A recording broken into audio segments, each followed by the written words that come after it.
Welcome to Aisha E-Learning. Let me introduce myself. Myself D. Mahek Khanam. I'm studying 9th standard and I'm from Hazrat Aisha Model High School for Girls, Kadpa. And this is our second class 0 to Hero Spoken English. Yesterday class में हमने पढ़ा था कि sentence के कितने types होते हैं और सेंटेंस कैसे बनाते हैं.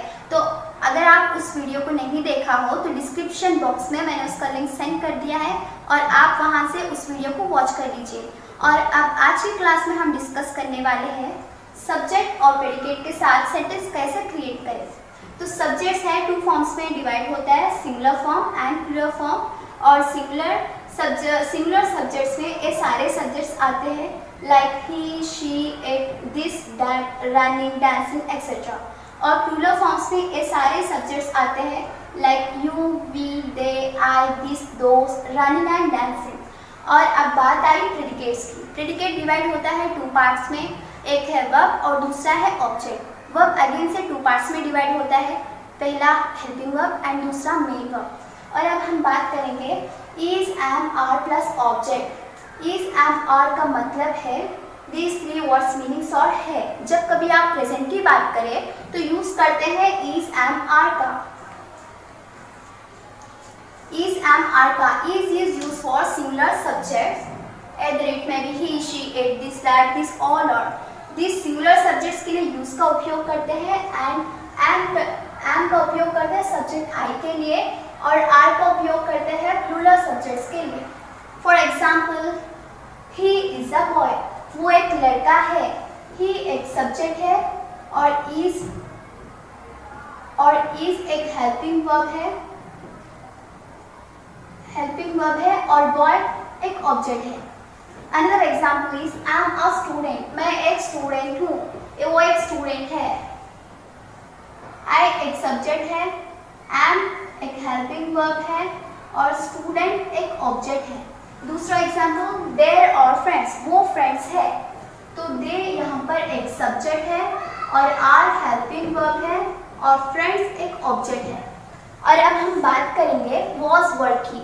Was verb plus object. Was verb का मतलब है था. जब कभी आप पास्ट की बात करें तो वॉज वर्ब का उपयोग किया जाता है और was is use for singular subjects and were is use for plural subjects. For example he was a doctor, वो डॉक्टर था. ही एक सब्जेक्ट है, वॉज हेल्पिंग वर्ब है और डॉक्टर एक ऑब्जेक्ट है. अनदर एग्जाम्पल दे वर डॉक्टर्स, वो डॉक्टर्स थे. दे एक सब्जेक्ट है, वर हेल्पिंग वर्ब है और डॉक्टर्स एक ऑब्जेक्ट है. और अब एक बात करेंगे विल बी का. Will be plus object. Will be का मतलब है होगा, यानी जब कभी आप फ्यूचर की बात करें तो विल बी का उपयोग करना है और एट द रेट में भी यूज फॉर सिंगुलर सब्जेक्ट्स और plural subjects. For example she will be doctor. She एक सब्जेक्ट है, विल बी हेल्पिंग वर्ब है और डॉक्टर एक ऑब्जेक्ट है. हैज टू, हैज और हैव प्लस ऑब्जेक्ट. हैज और हैव का मतलब है पास है. जब कभी आप प्रेजेंट की बात करें तो हैज और हैव का उपयोग किया जाता है और have is use for singular subject, have is use for plural subjects. Has for example I have time, मेरे पास टाइम है.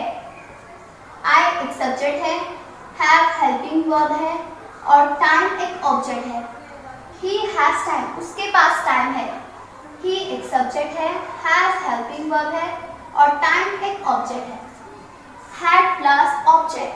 हैड का मतलब है पास था. जब कभी आप पास्ट की बात करें तो हैड का उपयोग किया जाता है और had it can be use for singular subject और plural subject. Then for example I had time, मेरे पास टाइम था. पास्ट की बात आई हैड टाइम, मेरे पास टाइम था.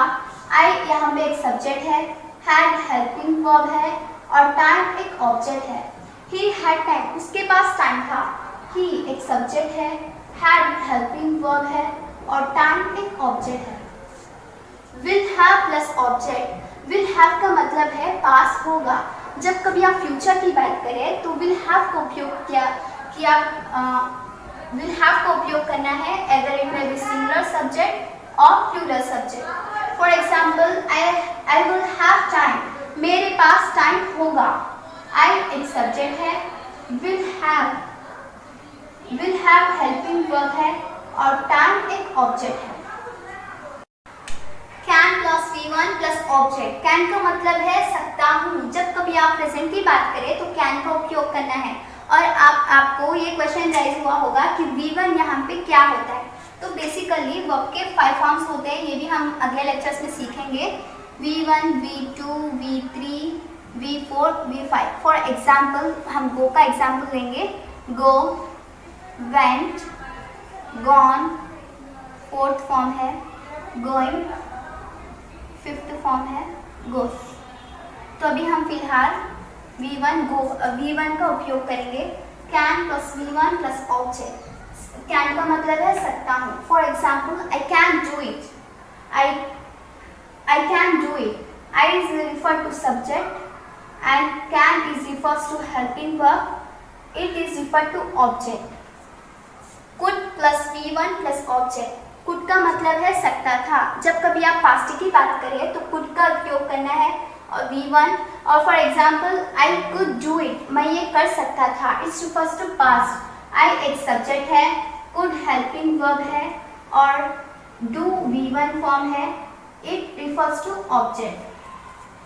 Will be able to plus V1 plus object.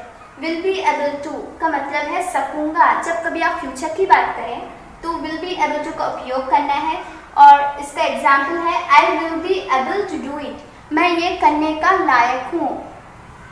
I is refers to subject. Will be able to refer to helping verb. Do V1 form है और it object है। Should plus V1 plus object. Should का मतलब है करना चाहिए। It's ordering. Should it refers to करना चाहिए। V1 plus object. For example, I should to do it. मुझे ये करना चाहिए। I is refer to subject. Should is refers to helping verb. Do V1 form है और it refers to object. Has to और have to plus V1 plus object. Has to और have to का मतलब है करना पड़ता है। तुम्हें पसंद है या ना, तुम्हें पसंद हो या ना पसंद हो, तुम्हें करना पड़ता है। It's ordering. Has to is used for singular subjects. Have to is used for plural subjects. For example, I have to do it. मुझे ये करना पड़ता है। It refers to subject. Have to refers to helping verb. Do V1 form है और it refers to object. और आप सब लोगों का होमवर्क है सब्जेक्ट और प्रेडिकेट का यूज करते हुए इस सब्जेक्ट का 20-20 सेंटेंसेस क्रिएट करना है और इस होमवर्क को मुझे कमेंट बॉक्स में शेयर कर दीजिए। आई होप आप लोगों को ये सब समझ में आया होगा। अगर वीडियो पसंद आई हो तो लाइक और शेयर करें और डोंट फॉरगेट टू सब्सक्राइब।